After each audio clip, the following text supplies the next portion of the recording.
Bangladesh. It's Hania.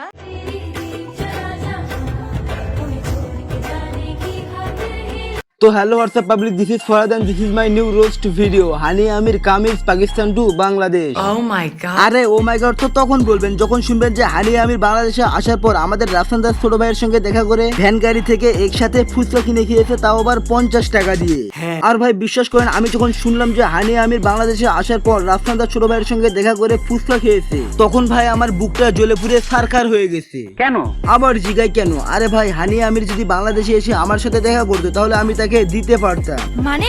আরে মানে হচ্ছে যে হানি আমির যদি বাংলাদেশে আসার পর সর্বপ্রথম আমার সাথে দেখা করতো তাহলে আমি একটা ফুচকার দোকান দিতাম এবং সেই দোকান থেকে তাকে ফুচকা দিতাম।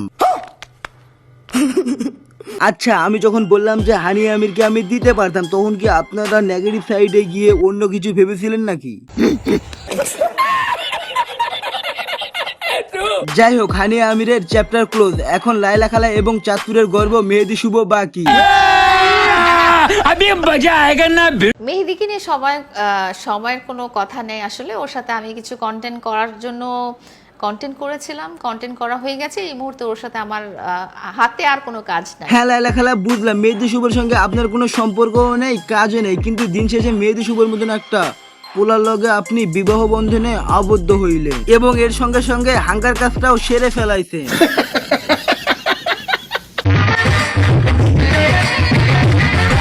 এখন আমার অডিয়েন্স এবং ভাই ব্রাদার, আপনারা একটু স্টেজের লক্ষ্য করে দেখেন, দুইটা বুইরা কাকা এবং কাকি এমন ডান্স দিচ্ছে সেখানে কভার ডান্সাররাও হার মেনে নিবে। ঠিক বলেছো। এখন কাকা এবং কাকি আমার ছোট মাতার বড় একটি জ্ঞান নেবেন। এই বয়সে আপনাদের উচিত 5 ওয়াক্ত নামাজ পড়া, কিন্তু সেটা না করে আপনি চ্যাংরা পোলাপানদের মাতাচ্ছেন। ঠিক বলেছো। তো গাইস, আজকের এই ভিডিওটা এ পর্যন্ত। ভিডিও কেমন লাগলো কমেন্ট করেন, ভালো লাগলে ছোট করে একটা লাইক দিয়ে ফেসবুক পেজটিকে ফলো দিয়ে এবং ইউটিউব চ্যানেলটিকে সাবস্ক্রাইব করে দিন। তো বিদায়, দেখা হবে নেক্সট কোনো ভিডিওতে।